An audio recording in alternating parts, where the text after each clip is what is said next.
clear, then the borders are said that he wasn't going to do it. Because obviously, if they did arrest Gavin Newsom, then it would change the narrative. And then it would be about the illegal arrest of a sitting governor who was elected by the majority of voters in the state of California, and not about a felon who is in the White House who is manufacturing chaos to distract from the fact that he is cutting hundreds of billions of dollars in needed programs that will kill people. This is about if it bleeds, it leads. Big fan of goose-stepping soldiers in big tanks and missiles rolling down the street. So if you ask me, I wouldn't have done it. I'm not sure what the actual expense of it is, but I'm not really, we were always different than, the images you saw of the Soviet Union and North Korea. We were proud not to be that. And I'm not proposing that that's the image that people want to project, but I'm worried about the image, that it isn't necessarily the best image to show. Never been a big fan of goose-stepping. In a zone that I've never really seen before. And it's a zone in which it almost makes more sense to describe these particular deportations as disappearances.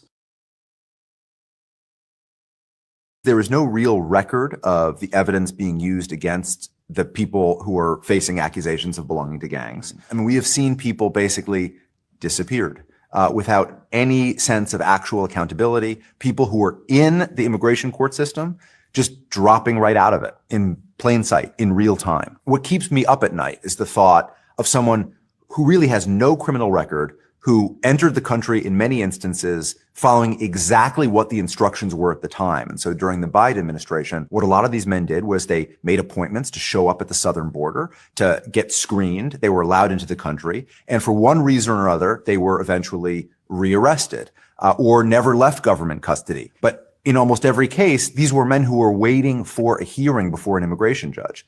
They, by every account, had reason to think that they would at least get a chance to have their cases heard. This is how the court system works. It's how it's supposed to work. But the Trump administration has interrupted this and basically said, we don't care. We're accusing anyone and everyone we want with evidence you can't see of belonging to a criminal gang. And therefore, we're justified in sending you to a prison from which, at this point, we haven't seen or heard from any of these men again. We're entering a territory that, to my mind, is somewhat unprecedented, where the government is basically saying, we get to decide who's here legitimately or not. It doesn't matter what their actual legal status is. It doesn't matter that they have papers. It doesn't matter that a judge says they have every right to stay. It doesn't matter that they have an open case in an immigration court. What matters is that we don't feel they have legitimate reason to stay here, and therefore we can act wholly unaccountably to any other branch of government and just deport these people or do whatever we want with these people. That, to me, is basically nothing short of the suspension of the rule of law. And it's the kind of thing that is going to affect everyone in this country. I mean, I think a kind of lie that everyday Americans tell themselves about some of these immigration horror stories is that it's somehow cordoned off from their own lives. That, these are stories that don't happen to American citizens. These are stories that don't happen to people who, to use a kind of famous phrase, have done everything right. But if there's any lesson in all of this, it is that it doesn't matter what you do. It doesn't matter if you followed all the rules. It doesn't matter if you have documentation. It doesn't matter if you have a social security number. The administration unilaterally, by fiat, is basically able and willing to disappear you at a moment's notice. That is a terrifying prospect. Right now, we're in a zone that I've never really seen before. And it's a zone in which it almost makes more sense to describe these particular deportations as disappearances. There is no real record of the evidence. Another edition of Let It Be Known, and I tell you what, disappearance is probably the right word. Peace and love, everybody. I'm Niele, your co-host. We have a lot of headlines to dig into today, from the New Orleans Outlaws to student loan. We have news on R. Kelly and some Congressional Black Caucus members. So let's get to it, Stacy. Yeah, well, martial law in Los Angeles. That's the alarm that many are sounding after Trump ordered even more National Guardsmen and Marines to the area. But here's what we're learning. Most of those troops aren't on the streets. They're being kept out of public view, stationed nearby, ready to be called in if violence breaks out, when many are saying that they're the ones who are provoking the violence. Well, this is not just about security. This is about power. It's about oppression, suppression. Thousands of troops are deployed, but hidden. The message isn't safety. It's about control. 100%. So yesterday, Mayor Karen Bass took to make an announcement that a curfew was set here in Los Angeles. But a couple things you should know as you look at the media, you see like it makes it appear as if Los Angeles is on fire. There's riots happening. That ain't happening, y'all. Los Angeles, as the mayor pointed out, is about 500 miles north, south, east, and west. Where the curfew happened is just a mile, which is the perimeter around the federal building here in Los Angeles. So if you go another mile up the street, you could still go to LA Live where the Clippers are playing and go to Fixins and get you a soul food meal. So let's just calm that narrative down that you hear Republicans on all of the news channels talking about it's pure mayhem. And so another thing that we should know is that 23 businesses have been damaged and looted. That's true. And that the reason why all this is happening is because they're terrorizing our brown neighbors, right? They're Nia, wait, terrorizing. yeah. Do we know who looted those things? Because Trump alluded to at times paid demonstrators, right? Is he telling the truth here? Are they paying people to loot? Are they paying people to disrupt this to make it look like it's violent and out No, of I mean, control? when you have protests, this happens. This is nothing new. I mean, come Yeah. on, y'all. We didn't have protest and unrest before, and it does Mhm. happen. But we can't forget that when we remember what happened when George Floyd was murdered, when the auto zone was but the windows were busted. Come to find out that was somebody from the Trump side that did that. That was a And that's police my point, officer. And right? so, but we're not taking away those people. Over 200 people have been arrested. Okay. So Hmm. then, after Karen Bass made her announcement yesterday, then Governor Newsom came on and he gave a blistering speech about Donald Trump. And some of the things that were takeaways is he said that Donald Trump is not protecting our communities. He's traumatizing our communities. He Hmm. also said that the moment that we feared for has arrived. And he also said the rule of law is now the rule of Don. And that's what's happening. The rule of law is now the rule of Don. And then he took it a step further to point out all the other things that he's doing, like the bans on our books, the colleges. He called Hmm. the parade that's happening on Saturday vulgar. And so I think his point was to say that the things that we feared is here because it's so many things that this Trump clan administration is doing that is inflicting chaos, fear, and taking away our democracy in this country. Yeah, and one of the real questions is what is the Trump administration preparing for? What are they really preparing for, and who exactly are they preparing against? I think we've seen by now. We've all know what was in Project 2025. This is all manufactured. This is all manufactured. There was no need. We can all agree there was no need to send one troop, one National Guard troop, let alone thousands, to the streets of Los Angeles. As you pointed out, Neil, this is a small, small area where protesters were showing their displeasure with what is going on from the federal government, and they sent out an army on the streets of Los Angeles, and they are couching it as you see these illegals and other people who are out of control. They're the ones who are out of control. I saw a video this morning where a young lady, where the line is, where the troops are stationed, her apartment apparently was right there, and all Right. she was doing was going Mhm. to her apartment, and apparently they shot her with a rubber bullet. Yeah, they've shot a reporter with a rubber bullet. They took into custody two CNN reporters and journalists. But when you talk about why is this happening, I brought it up yesterday when Maxine Waters was here in LA on Monday and she went to the federal building. She appeared on CNN later and she said that Donald Trump and his clan, I'm saying his clan, um, they are trying to propose martial law. And if you look at what Donald Trump said last night, he said he's prepared to do it in more cities.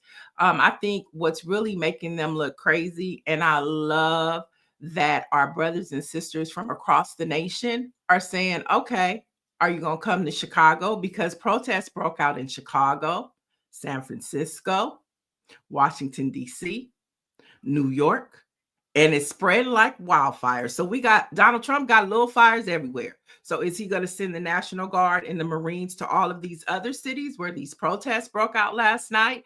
And the thing is, he wants to create martial law, because if he creates martial law, guess what? Then Stephen Miller can get his 3,000 undocumented immigrants per day. Then the Trump administration, when these elections roll around, guess what? If we're under martial law, he can control what happens in and out of those polling places. So this is a way for him to test the waters and see if he can impose martial law across this country to where he will be able to control what happens. So this isn't just about immigration. This is a bigger picture. It's never been. And what's happening right now is on page 555 of Project 2025. There you go. And it's never been about immigration. The election has never been about immigration. That's always been a smokescreen. Immigrants have not, and I said this yesterday, they have not caused any of these problems we see. Everybody contributes to the solution, and everybody contributes to the problems in some way. They have not been this, oh, they're taking our jobs. Oh, the jobs that many of them, and you live in California. When I lived there, one of the things I noticed, and you could tell me if this still happens, when folks would move, they bought a new house or moving apartments, moving whatever, under the freeways or near freeways, there was always like a group of, and this is a very non-racist statement. It's not meant to, a group of Mexicans, men mostly, looking for work, looking to help. And undoubtedly, whether you were white, black, Hispanic, whatever, Chinese, you would pick up those guys, 4 or 5 of them, to do the job and pay. They do the job. You pay them. They went back looking for more work. Is that the job that you worry about that the immigrants, the so-called illegals, were taking? The gardening, the working in people's kitchens and houses. Is that the job you were worried about? The maids and stuff like that. And it's again, it is not to put. I'm not putting any of these professions down. An income is an income, but is that the job that folks are so worried? Oh, these immigrants are taking out jobs. They're not paying. If they have jobs, they're paying taxes. Unless you're doing, like I said, you're picking them up on the street and getting and paying them a couple $100s or whatever it is to help you move.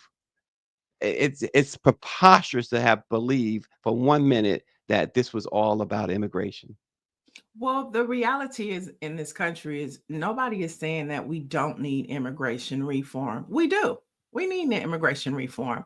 But there is a way that you do it without terrorizing and inflicting pain on people that you've allowed to come over here for the past 70 years. You know what I mean? This is a problem that you need to fix, but the way that you're doing it is inhumane. And records show that Biden and Obama has deported more people than Donald Trump did in his first term. So this is about money. Another story that's interesting and related to this conversation is Georgia has struck a deal with private prison GO Group to create the nation's largest facility specifically for ICE detainees. Now, the new facility will combine 2 detention centers, making room for nearly 3,000 people.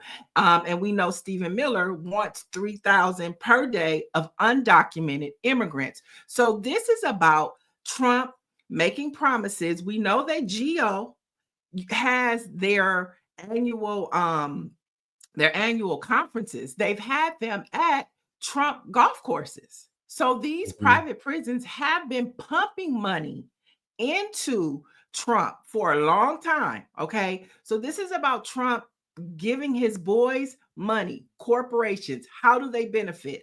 Think about the security companies that you think are ICE agents.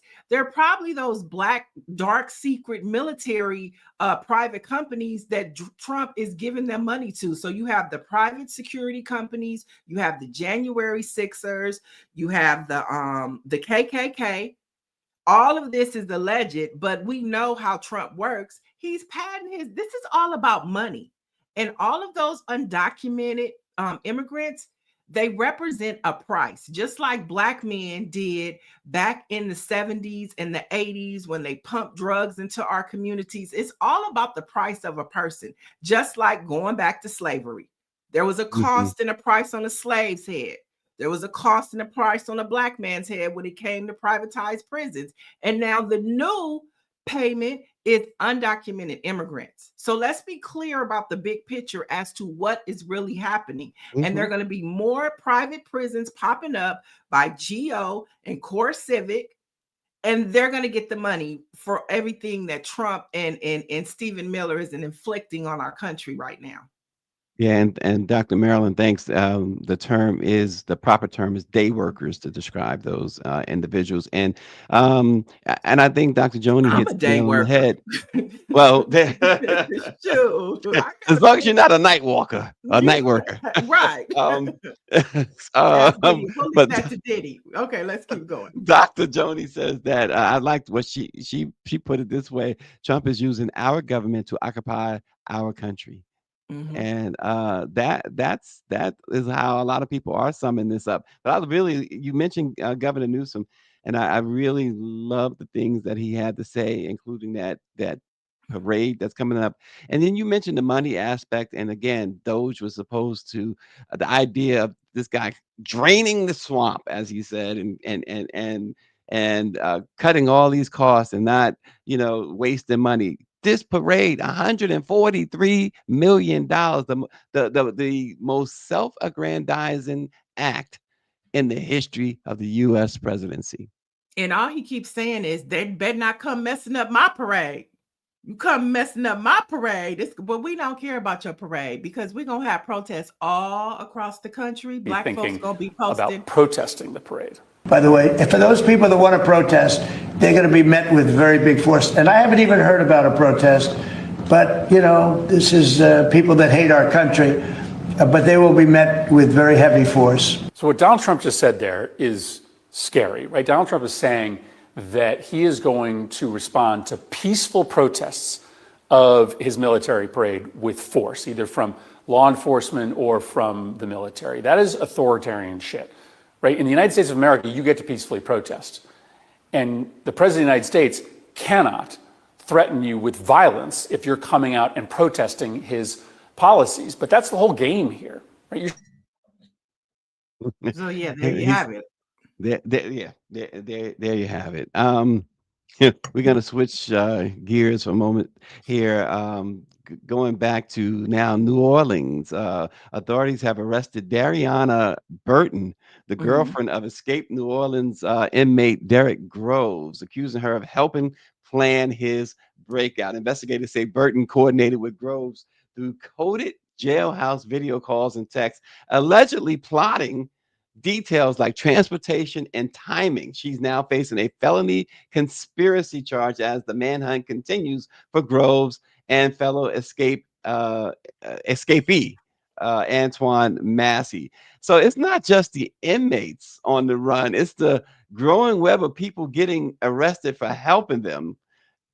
I mean, wow, it's like a criminal network, and law enforcement is trying to crack down on this network that got these people on the most I mean, we remember the escape. Most everybody remembers the video. It's actually, and I know people say it's not funny, but it's one of the most hilarious videos that you've ever seen of an escape. Yeah, and they're still on the run, and one of them has a face full of tattoos. Oh, right. This is very interesting. That she, she used to work for the prison. She hadn't worked there in a couple years, but she knew enough to help coordinate allegedly their escape. And so, it's just interesting how this is happening. And Donald Trump hasn't said anything about this, huh? Nothing. Nothing. Not a word. Not a He word. might listen. He might pardon them, but no, it's a They're in state state charges. Though. prison. But look, wait, what's with that? What's with that shot? That's not a mug shot, is it? No, they probably got that from her page. But yeah, she, my man's. Well, your man's done got you put in jail, okay? And you're probably Man's, gonna do some man's. times. Yeah, you gotta do some time. Conspiracy to commit simple escape. Um, I was, I, well, I was having a conversation yesterday, and well, I don't think she minds. It was with Greer. We was talking about stuff like this. Don't, family members, loved ones, friends. If you're doing something that is wrong, don't anybody else in this. Your loved ones. Don't put them in spots. And the now she probably did this. This young lady probably did this of her own volition. She, like you said, her man's. She had to help her Mhm. mans. And but you got to stand up and say, listen, this is my deal. This is my thing. I don't want you to get yourself caught up and Mhm. locked up and stuff like that. Don't bring that stuff around us. Come on. Crazy stuff. Right. She's a ride or a chick. He said she's a ride. What a ride? Did you mean a ride or die?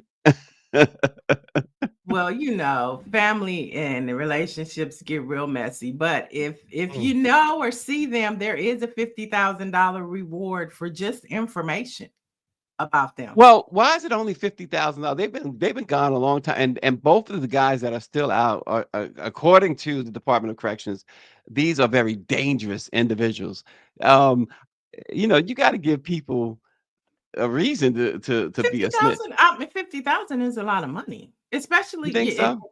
for in New Orleans when you think of the rent, you think of the pay. I mean, 50,000 is a decent amount of money. Now, can some city council members or some state electeds add to that pot? They sure can. Can the mayor add to Hmm. that pot? They sure can. But and sometimes that does happen. They'll Yeah. come out and they'll add more to it. But right now it's at 50,000. I mean, and Okay. people have first it was at 10,000. So now it's at 50. So the pot is growing and people have been receiving money for their leads. Oh, okay. So some people have already gotten paid. Yeah. Hmm. Oh, You're wow. right. I didn't know that part. Yeah. Hmm. Interesting. Wow. I'm not saying it's Snitching. a ton of people, but I know at least Yeah, one or yeah. two people have What y'all received snitching for? money. Snitching for a few bucks. I Come think on. the older I think the older you get, the term doesn't becomes not snitching, but being a concerned citizen and paying Oh, your okay. bills. Okay, all right. So they're concerned citizens. All right, you got it. So speaking of money, Neil, the Federal Reserve Bank of New York just released a troubling update. Total household debt in the U.S. has soared to $18.2 trillion, and student loans are leading the charge. In just the first 3 months of 2025, student loan balances jumped by $16 billion. And here's Mm, the real kicker. Nearly 6 million borrowers are now 90 days or more behind on payments, many falling into default for the first time since the pandemic era pause was lifted. The pause helped so many to stay afloat. And we know that the Biden administration did try gallantly, mhm, valiantly to erase student debt, but the conservatives and I mean, really, the conservatives, they fought in the Supreme Court and they won. mm, So yeah. I just this is a yeah. shame. It's a shame, and when you think about how they're gutting federal jobs, and they're making it much harder for people to have jobs, and you think of the cost of living, and you think of taking care of and paying for your kids. Like, how do they expect people to really survive and They don't. live if you can't pay your bills? Like, you have to pay your rent and your bills and your survival first. And Yeah. people are just the average person is just not making enough money to be able to live just a normal life. And then you want to tax on these student loans and all of the forgiveness and the payment arrangements. The Trump clan has just totally gutted that. So they want the largest amount of money that the loan asks for, and people can't afford it. An RNG posts something. He says Wells Fargo just sold his home loan. He says, thank goodness he only has 4 years left on his mortgage. But the point that I like to highlight is the selling of the loans. You see a lot of that, and there's been some issues with that as well. But then here's another thing, and I think either you or Greer put this in our chat um, with the rich people, wealthy people, having their homes in their corporations' names instead of their names. It becomes so. You're telling me really that owning a home is not really the American dream? Well, the way that I look at it now, and I've had several conversations, is that, being a homeowner is just paying rent to a mortgage company, right? And so, you still really don't own it, because if you don't pay your mortgage, guess what? Your house goes into foreclosure. And so at this point in the game, if you can't afford the upkeep of your house, if a pipe bursts, or the maintenance of your house, then why really do you want to be a homeowner? To be in a debt that you can't even afford. If anything happens, at least if you're a renter and something breaks, or it's up to the owner to fix it. But now we were just talking about student loans. You could barely just take care of yourself, and then a pipe bust and you got $10,000 bill if you want to have hot water. And you gotta pay your mortgage, and you gotta pay your property taxes, and you gotta pay your car insurance. It's not a sustainable way of living that this Trump administration is moving when it comes to the average American people. And you brought up Orange G, and his loan was sold. All these things are probably happening in back boardrooms we don't know nothing about, because we over Mhm. here looking at immigration. We looking at him doing this, all these things that he's doing. Meanwhile, all he's doing is padding his corporate buddies and the folks on Wall Street.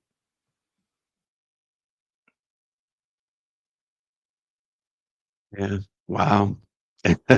You see, it's so much that goes on. So much that goes It's on. so much that goes on, and a lot of people All are the saying chaos. this is a distraction. And I really don't think that this immigration is a distraction. I just think it's all part of Project 2025. You know what I mean? It's like he's not doing this, so we'll Oh look over yeah. Oh here. yeah. Without No, question. this is part of the plan. All of it is so we got to keep up. It's a Mhm. lot to keep up with. And I think some of our next stories are ways that we could know and keep up. But first, something that's happening. You brought up New York and the bank. Let's stay on the East Coast. Congressional Congressional No Black Diddy. Caucus. No doubt. Congressional Black Caucus member LaMonica McIver was indicted yesterday. We knew this was coming, and she was Oh, indicted on federal yeah. charges stemming from the confrontation with law enforcement that we saw play out. Roz Barack, was it Baraka? Ras Baraka was who's running for government, who's the mayor of New Jersey, Yeah. was arrested. She was there along with some other congressional Black Caucus members. They Actually, his got a bid for governor failed, by the way. yeah, it failed, yeah. But not without the support of Lauren Hill and Tamika Mallory's. They tried, but it didn't happen. But back to congressional Black member LaMonica McIver. She was indicted. So the interim attorney general said in a post on X that a federal grand jury indicted McIver on 3 counts for Mm. forcibly impeding and interfering with federal law enforcement officers. Now, McIver called the legal proceedings against her a brazen attempt of political intimidation and says she will be pleading not guilty.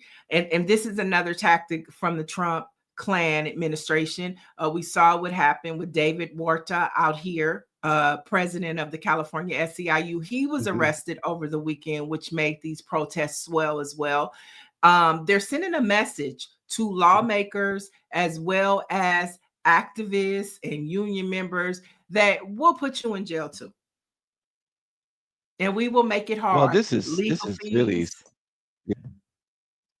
yep, because this is absurd. This is absolutely absurd that this lawmaker has to is going through this because we know what this is all about. And Right. Rock talked about it, and this is all. It gets frustrating to talking about how messed up all of this really is. But yeah, it sends a message to Congress and to leadership to pipe down.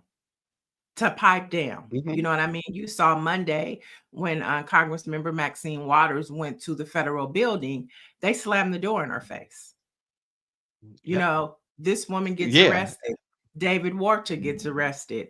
And so they're sending a sharp message. And this next story is about sending a message. So ABC News says it will not renew the contract of veteran journalist Terry Morin. Now, after this comes after he shared a social media post which sharply criticized the Trump Klan administration and top House aide Stephen Miller. Now, in a statement, ABC stated, "We are at the end of our agreement with Terry, and based on his recent post, which was a clear violation of ABC News policies, we have made the decision to not renew." See, I saw somebody just in our chat say that they don't keep up with mainstream news. And here's the thing with that, something along they right. And Dr. Joni said, "I'm disgusted by ABC." Mainstream media has made it a point now to capitulate. Terry Moran did absolutely nothing wrong. There was nothing about that post that embarrassed it. He embarrassed ABC News. Nothing. There is, you can't take any leap to say that he embarrassed ABC News. He simply called out, and I think it was Hesketh that he called out, and It was along Stephen with Miller. It was along with Miller. Stephen Yeah. Miller, right? And he did, it was not in any derogatory way. I mean, he just stated his view that pretty much, I guess when you boil it down, they're incompetent. Yeah, And Stephen go Miller ahead. had the press secretary call ABC. And I think though this speaks to CNN cutting Jim Acosta, pushing him back to Right. late nights, and he This walked is what I was away. going to. Yep. You have Yep. CBS, the Yep. the executive producer of 60 Minutes, quitting or being forced out. You have the president of CBS News. She quit or was forced out a couple weeks ago. So this goes to the intimidation tactics, sending a message to journalists at these mainstream networks to where, be careful what you say. He sent it to Congress. Be careful what you do. He sent it to the unions. Be careful what you do. So this is a pattern of the Trump Klan administration to intimidate the voices and leadership that oppose him in this country. He locked AP out of the Oval Office. Even though the courts sided with AP, he still have them locked out. Make no mistake, Joy-Ann Reid is not at MSNBC because of Donald Trump. Make no mistake about it. So the networks have lost all trust. I saw a post, and I'm not sure who sent me the post. Maybe it was you guys who sent the post out, talking about the media and mainstream media,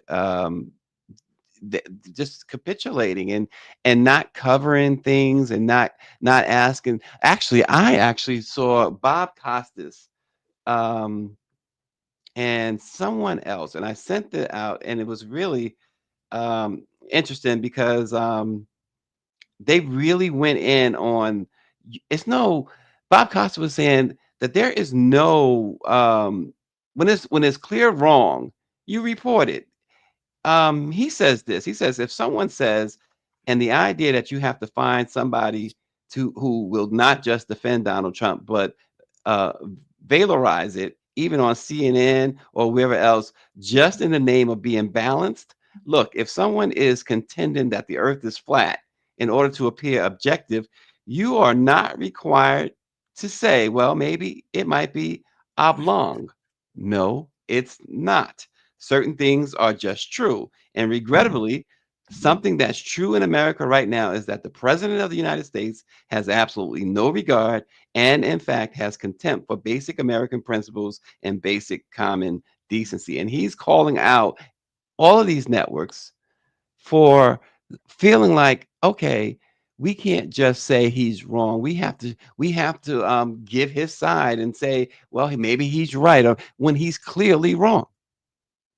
Oh And yeah, he ABC and the Washington Post and CNN and MSNBC. This is why their ratings are no longer there. This is why millions of subscribers have left the Washington Post. And these, I'm just surprised in some ways that these business people who run these networks and run these news sites are allowing their bottom line to be totally hit because they are afraid of a president. yeah. Or the benefits of siding with him seem more lucrative than doing the right thing. And I mean that's what we have. That's what's happening. It's the benefit of the back door and the closed boardroom meetings that are happening, or the mergers that they want to make. These networks like to do mergers and acquire other networks, so the bigger Right. picture is to be able to be in his favor to get what they want coming down the line, or the things that they're talking about, their shareholders are talking about. And that's the state that we live in right now under a Trump administration. And speaking of Donald Trump, yesterday he announced that the Pentagon will restore the names of the 7 remaining military installations formerly named after Confederate generals. And he said, for a little breaking news, we are also going to be restoring the names. And he named several forts that were named after Confederate generals. But one in particular, of course, is Robert E. Lee. And during the racial reckoning of this nation after George Floyd's death, and the advocacy of Dr. Wes Bellamy in Virginia and all of those other activists, you saw the tearing down of Robert E. Lee statues. I think he Mhm. was like the poster child of what was to come with all the other federal generals like Fort Hood, Fort Gordon, Fort Rugger, Fort Polk. But now he's restoring all of it. He's pulling our history away. We just talked about last week the ships and him wanting to get rid of Harriet Tubman's ship and Thurgood Marshall's ship. And now he's going back and renaming our military bases after Confederates. I mean, and so It's yeah. The it's hate rolling. never stops. Yeah. It's rolling like thunder. It's rolling like thunder. And in more troubling news, a data broker owned by the country's major airlines, I'm talking about Delta, American Airlines, and United, has collected U.S. travelers' domestic flight records and sold the access to custom and border protections. Now, as part of the contract, the data broker owned by the airlines asked Custom and Borders Protections to not reveal where the data came from, according to internal documents obtained by 404 Media. Now, the data includes passengers' names, our full flight itineraries, and financial details. Okay. Now, Custom and Borders Protections, of course, is part of the Department of Homeland Security, and says it needs this data to support state and local police to track people of interest, air travel across the country. And of course, this purchase is alarming several liberty experts, watchdog groups. So the airlines, we're talking about news networks, the airlines are a part of this too. Goodness grief. It Yeah, is, it's rolling like that. listen, Gavin Newsom, remember what he said earlier when he talked about the military and the parade. He said it's like Soviet Russia. Mm-hmm. So here we are. I mean, all of this is, and we talked about the media. Russia is totally state-run media. So that, we know Trump's great affinity for Vladimir Putin, and so he's mimicking everything. Right. And if you think about the news cycle yesterday, it was all about how LA is in mayhem. And we're talking about less than a mile compared to a 500 north, south, east, and west city. 500 miles. And the news spent an entire day on a federal building here in LA instead of talking about the 4 stories that we just talked about. I ain't heard a word of it. But all these things are happening, all of our data, all of these things are happening, and ain't nobody talking about it in mainstream media. Yeah. In more news, okay, this is one that's happening in your neck of town. We'll talk about DC. Democratic Senator John Fetterman was spotted with former Trump strategist, Steve Bannon, for about 20 minutes on Monday evening at a Capitol Hill restaurant called Buttersworth. Have you heard of Buttersworth? I don't know that I have, but Okay. So this is probably why you haven't. So Mhm. Buttersworth is a popular hangout for the Make America Great Again community. So they all hang out at this. So you might see all of the mega Congress members, activists. Steve Bannon was there. So Fetterman, supposed to be a Democrat, was hanging out there talking to Steve Bannon for about 20 minutes, but he dined that night with Matt Boyle, who was the Western Bureau chief for Breitbart, which is the online newspaper that Steve Bannon once ran and helped got Donald Trump elected the first time. So he was meeting with them. And this is all according to Politico. So, and we've seen the things that Fetterman is doing. He's calling out the riots and calling the riots that are happening in LA, which there is no riots. There is some civil unrest because of what the Trump clan is doing. But we can't tell. I think he's worse than Manchin and Cinema at this point. Well, I was going to say they needed somebody to take Manchin's place, and and this guy's bought and paid for, and he's despicable. And he's the guy that has illness. He has illnesses. He battles with his health, and yeah, lots happening. But on a brighter note, let's talk about the future. On a brighter note, 18 wait before you get to the brighter note. When we talk about these Congress, I'm telling you, Niele, I'm gonna just say this, and you can move on. Take a closer look at Cory Booker. Take a closer look when you get a chance. Something's going on with Cory Booker.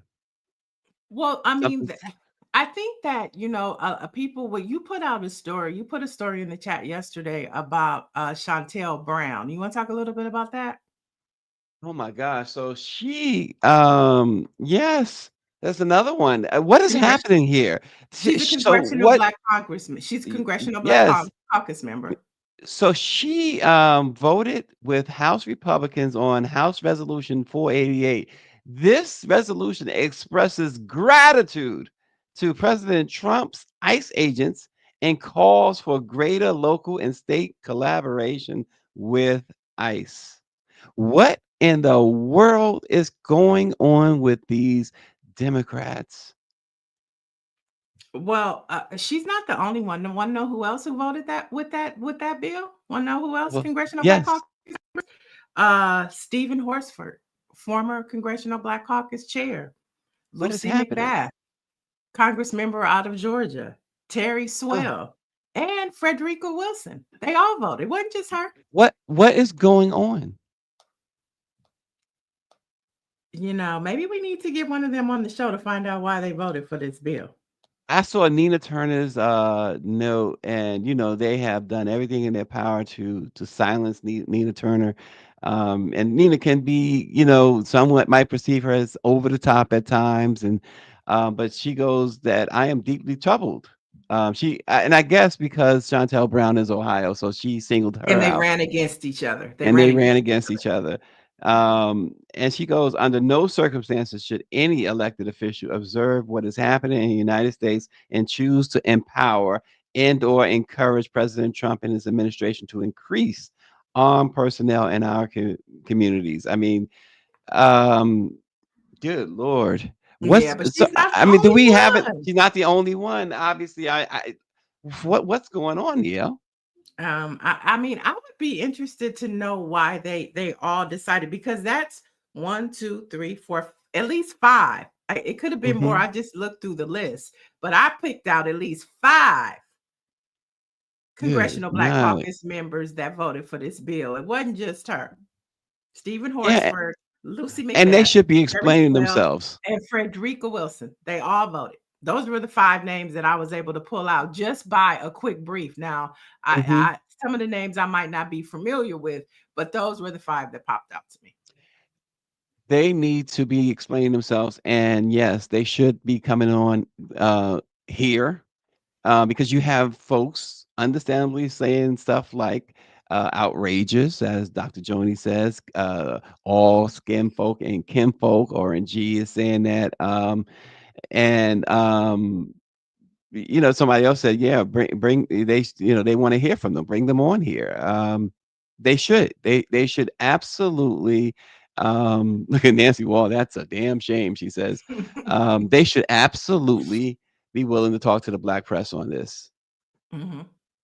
Yeah. And Trixie says that she thinks a lot of these people are going along with him because he retaliates against people who goes against him. And then she says they are, and I'll use a different word, cat. So go ahead. Yeah, maybe McIver's indictment scared the shit out of them. And they're like, Uh-oh. let me be on record. Let me be on record for saying I did vote for something that they was with. I'm willing to walk, or maybe their congressional districts, their constituents are borderline. They trying to keep their seats. That's what I'm saying. Everybody has a motive for why Mhm. they are, bowing down to this Trump clan administration. But these are the Everybody has a people, motive. right? And you're right. But these are the people who congressional Black caucus. These are the people that Black folks feel like it's going to stand up for them. They're supposed to stand up for them. But now people will realize that it's just not the case. Hmm. So there you have it. Wow. Yeah, there you have it. But leadership, of course, we need to look for fresh new faces. And in Alabama, 18-year-old Brandon Moss, a recent high school graduated, just graduated last year, has decided to run for mayor in his hometown of Fairfield, Alabama. Okay. Mm. Now he's running to replace the current mayor, Eddie Penny, who has announced he's not running for re-election. He plans to attend the University of Alabama in Birmingham and says if elected, he'd be strategic about recruiting businesses, holding property owners accountable, and speaking to residents about their needs. Mm. Okay. So, Wow. yeah, I mean, we need some new young leadership. I'm not saying that he's the answer to our problems, but the Obamas always talks about what makes them excited or gives them hope for the future is the younger generation, because they're not as already programmed, or how do they say it, when you're in the system so long, or you're a part of something Mhm. a part of something for so long, you don't have freshness or new ideas. And Mhm. so they say They're the not future makes them programmed. Yeah, they're not programmed. So they're saying that, so this is definitely a sign of new leadership. We'll see how it goes, but he's worth being uplifted this morning. And then last but not least, we can jump into some pop culture news. Well, it's not really pop culture news. Right. It has to do with this conversation of black men and Donald Trump, because R. Kelly's legal team is seeking a presidential pardon from Trump. Now, the story is interesting. In a press conference yesterday, R. Kelly's legal team claims the feds tried to get him murdered twice while in prison. Now, according to the court filings, a dying Aryan Brotherhood member says prison officials promised him freedom if he killed R. Kelly. But he had a change of heart and warned Kelly instead. They're also accusing the prison officials of violating attorney-client privilege, intercepting private mail, and plotting to cover up if the murder actually happened. Now, R. Kelly's attorney filed the emergency motion yesterday in a federal court in Chicago, claiming his life is in danger as he serves his 30-year prison sentence for various sex crimes. Wild story. The Stephanie Humphrey channels, whoever runs that says, "Child, this is a mess." Hot, okay, sizzling. That's hilarious. But I mean, look, but I will say this in all seriousness. So a dying declaration. I don't know if they were able to get this guy to swear to this on the as a dying declaration. But it does carry a lot of weight in courtrooms. Check out the laws and and the precedents. But dying declarations do carry for some reason carry a lot of weight.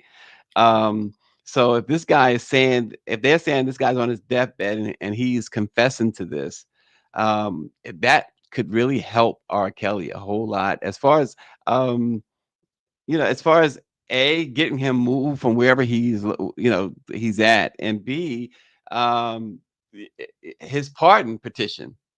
To see that in a pardon petition, I mean, Trump is not a normal, by far not a normal person, but any normal president would strongly consider that. Not that they would automatically give a pardon or commutation, but they would consider that. And now we already know, as we talked about on this show, that Trump has this affinity for pardoning, these celebrities, rappers, et cetera, et cetera. So it is not far-fetched that R. Kelly and Diddy might be doing a duet soon. Right. Because and not inside prison. Yeah, because the state case was, unlike Larry Hoover, R. Kelly's state case was dropped. So he's serving all of his time in federal prison. So if Donald Trump did grant him a pardon, he'd walk free. And we get another Step in the Name of Love part 2. Oh, Lord. Now, let me ask you though, and maybe you don't know the answer immediately, but I wonder if that were to happen, so the state, what do you think the state would then pursue their case then against R. Kelly, Minneapolis and Minnesota and Chicago, Illinois? Well, I know the district attorney in Illinois decided not to pursue the case. So she dropped it. So I know it could happen in Chicago, but maybe in the other states. Well, she decided to drop it. I think you reported that because of the federal case. Is that accurate? I mean, do I have that right? I don't know if that's why. I don't know. I didn't say, I don't know if that's why she dropped it because of the federal case, but I know that she did drop it and decided not to pursue. And so, I mean, and I don't know what the statute of limitation is in those other states. So I don't know. That's true. So if the statute of limitations hasn't run, they could still charge and try him. And because she didn't pursue the case, there's no double jeopardy attached. I'm just spitballing here that the states, both Illinois and Minnesota, if Trump were to pardon him, they could indeed pursue charges. It's unlikely based on the history of this case and based on the trouble and the time and the money, etc. It's unlikely that they would pursue him if Trump was to pardon him, but it's possible. Hey, it's possible that we might be millionaires.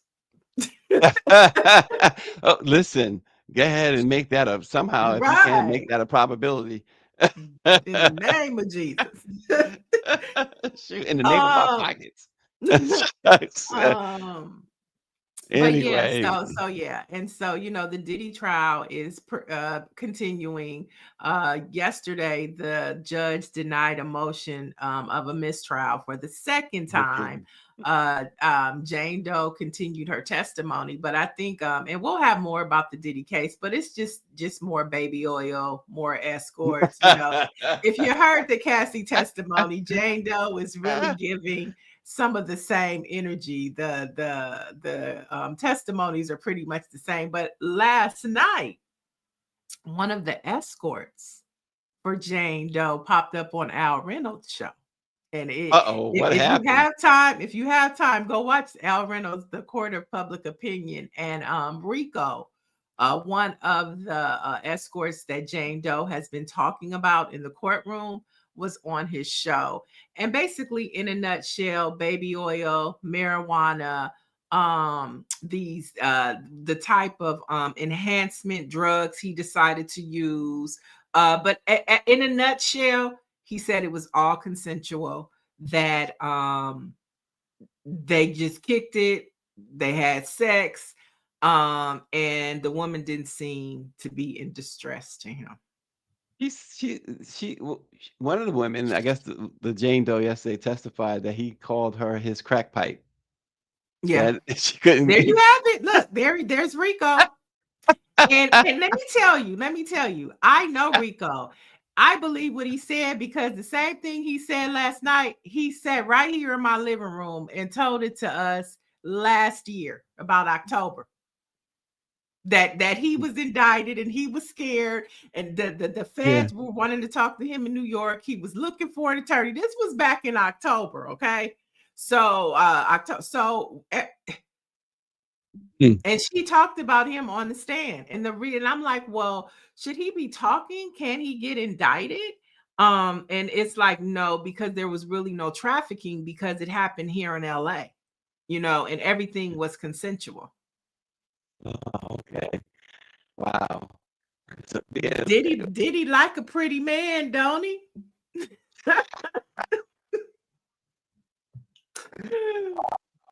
But he said the testimony was the same. He just watched, and he directed. He watched and directed, and the baby oil. Same testimony as Cassie. Have you been able to find baby oil when you go to the store now? I mean, did you get it all? It's back in stock. Baby oil? It's back in stock. It's back in stock. Back in stock. Okay. All right. So did the feds give it back? And I could see somebody, if they got their hands on that baby oil, those bottles of baby oil, selling it on eBay, Diddy's baby oil, and making money off that. I wonder if he could order baby oil in his commissary. I wonder if they have it in his commissary, and if he does, does he buy it? Are there Diddy parties in prison? The freak offs, yeah. But still, to this point, to the all fun and games aside, to this point, I still have not heard about these elaborate freak offs after these huge parties Diddy has thrown. Not once has that come up in court. Not one time. So I think that's important to note when we talk about narratives and how things are portrayed in the media. These freak offs were very intimate and personal situations between Diddy, his girlfriend, and whoever they invited into their bedrooms. Yeah, and that's a male escort, right? Yeah, it's and what we've heard throughout this trial. Yeah, and see, the thing about it was like Rico, he's a male exotic dancer, so he was contracted to come and dance. Okay, he was dancing, and then one thing led to another. He said she pulled the pants down, And he was like, Oh okay, Lord, this is going to go a little further than just a private it's gonna dance. go a little further. So I mean, Was the Tina Turner song playing in the background? I'm your private dancer. actually, somebody in the chat asked him what songs did he dance to. I can't remember what they were, but yeah, they were asking him all types of wild questions. Oh man, but you're right though. People have made fun because of the media narrative of Diddy parties, and truly, Diddy parties were these after parties where people just have fun. They drank, they partied, the DJs, all these celebrities there, but it was the other thing, It was the private, the intimate thing the private stuff that with probably some of these other yes, rappers do too. You know what I'm saying? In the privacy of their own homes. But all of this, come on, who else no was at doubt, the freak no off? doubt. Was Jay-Z there? No, these were intimate It's situations between no. Diddy and his woman. Right. Not saying Exactly. right or wrong. Exactly. I'm not saying right or wrong. Don't, Right. don't. Yeah, I'm Definitely. not saying that. And I'm not condoning his behavior on that video with Cassie. But what I will say is that it was exaggerated about these freak offs. It was, I mean, greatly exaggerated. The song, according to RNG, was a whole lot of shaking going on. It Oh was. gosh. Well, that trial is going to be, you know, going over to the defense real soon, and it should be ending probably at the end of this month, according to the last thing I heard about the timeline that it is going to be wrapping up. And so Diddy should be learning his fate not long after the judge Mhm. hands this over to the jury, unless they can't reach a verdict, which is always a possibility. And in this case, if I was a betting man, I would bet, if I had to bet and was a betting man, I would say this is going to be a hung jury. That somebody, at least one somebody, is going to say unequivocally not guilty. At least one somebody is going to say unequivocally guilty. You're not going to get 12 people. Those 12 people, I don't think anyway. Obviously, I could be very wrong because they haven't even reached the point yet. But I just don't think that these 12 people are going to agree on either guilt or innocence. It's so much stuff that's already come out. And the defense, so much contradiction too, as you pointed out, and so much clarity as well. And defense hasn't even started its case yet. So I think if you're in Diddy's shoes right now, you have reason to be optimistic. So there you have it. Yeah, it's 50-50. Is the glass half full or is it half empty? How do you want to look at it? Yeah, and and real quick, Trixie is making a great point. She says, "Did y'all notice the information comes out when it's a black person, but we still haven't heard anything about what the Abercrombie and Fitch man did, or even Epstein for that matter." But remember the Abercrombie and Fitch guy, it was like the exact same charges Mm, that Diddy is facing, and he got bail. And I right. think Greer, was it Greer who told us not long ago that or somebody told us that they said that he wasn't mentally able to stand trial or something like that at this time, or something along those lines. Mm, So, but anyway, yeah. All smut. right. All right, Smut. so you are so you are you done, Neil, with your headlines and craziness? Okay, Trump, we're gonna rest the Trump clan administration for now. We rest. Trump clan administration. Oh gosh. Okay, so a black fact, folks. On this date in 1963, President John F. Kennedy sent his civil rights message to Congress, urging it to pass a civil rights act. The message was immediately prompted by the action of Governor George Wallace of Alabama in physically blocking the entrance of two African American students whom a federal judge had ordered admitted to the University of Alabama. Kennedy declared that, quote, "We face a moral crisis." Mhm. Wow. Doesn't that ring true today? The president also declared that America was founded by men. This is what he said: America was founded by men of many nations and backgrounds. It was founded on the principle that all men are created equal and that the rights of every man, are diminished when the rights of one man are threatened. That was the words Wow. of John F. Kennedy on this date back in 1963. Interesting as we look at the civil rights, then we think about the Civil Rights Act and we look at what's happening right now under this Trump-Klan administration and how the bill that Trump is trying to pass is really gutting part of what today is all about in remembrance of what happened in 1963. Yeah. So Wow. that saying democracy is not given, it's fought every day. If that don't ring true today, in contrast, I don't know what That's what I'm does. saying. And that is why it's our Black Fact of the Day. So, Important. To lighten things up a little bit, we are still celebrating June and Black Music Month. And so today we're gonna go to England. On this day, we remember the Freedom Fest concert that happened on June 11th, mm, 1988. Now, the concert was held to celebrate Nelson Mandela's 70th birthday and to raise awareness about apartheid in South Africa.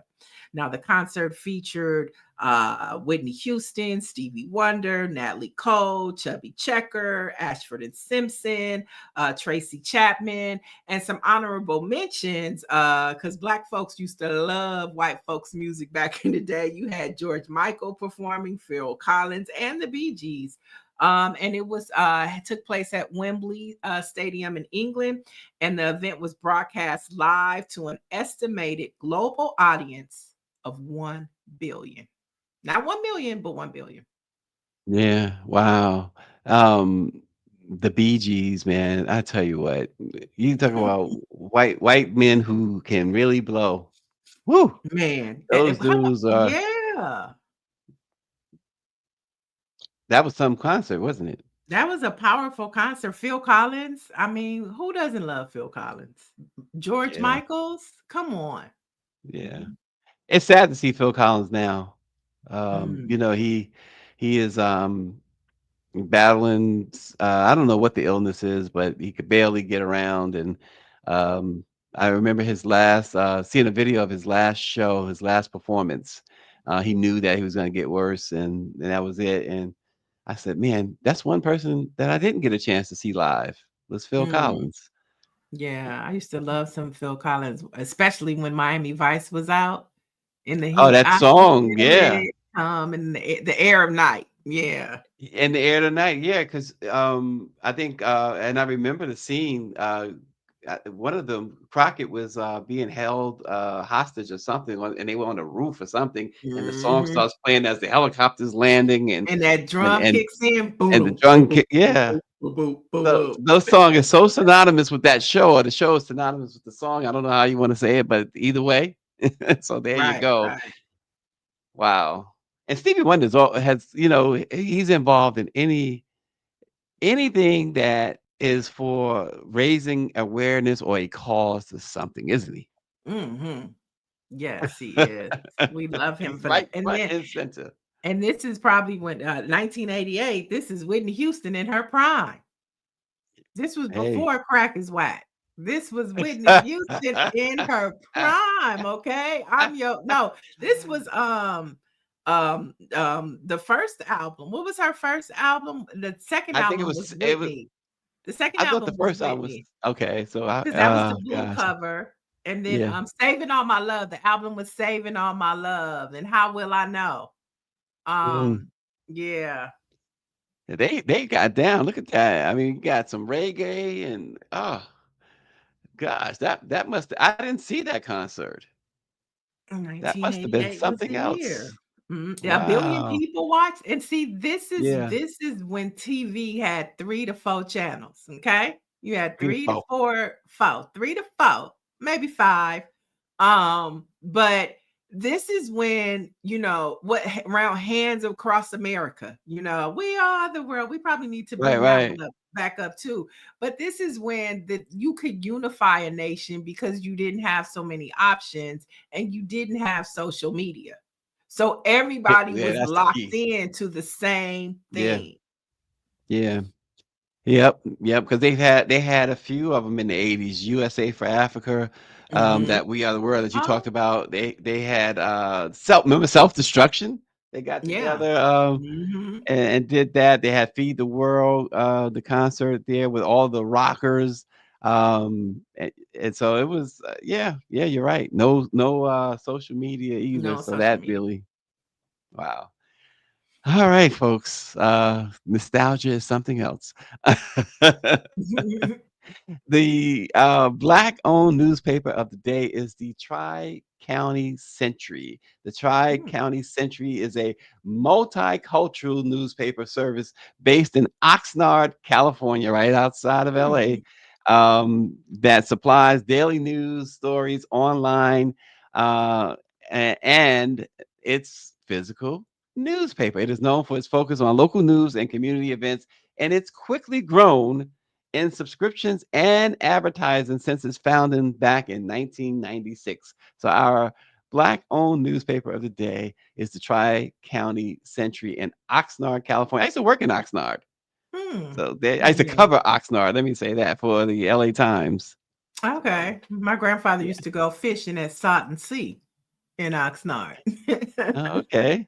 Nice. So check them Um, out. Go online and check them out. Go to, if you're in California and you happen to be headed toward that way, are you going past the fishing? valley and stuff. Yeah, go Mhm. fishing. Hey, there's some where's the Fillmore has the is it strawberries or cherries or something they do every year? I think Oh, it's strawberries. The Strawberry Yeah, Festival. Mhm. yeah. It's right there too, folks. So check it out. It's a nice place. Yeah, and for more news, there's a lot happening across the country, as we told you, from Congressional Black Caucus members to to protest. And then we have Obama Day coming up on Saturday. So much happening. Obama Day. And so, if you want to find out and keep up to date with all of these stories, you can head over to BlackPressUSA.com. Thanks for watching, folks. We'll see you again tomorrow.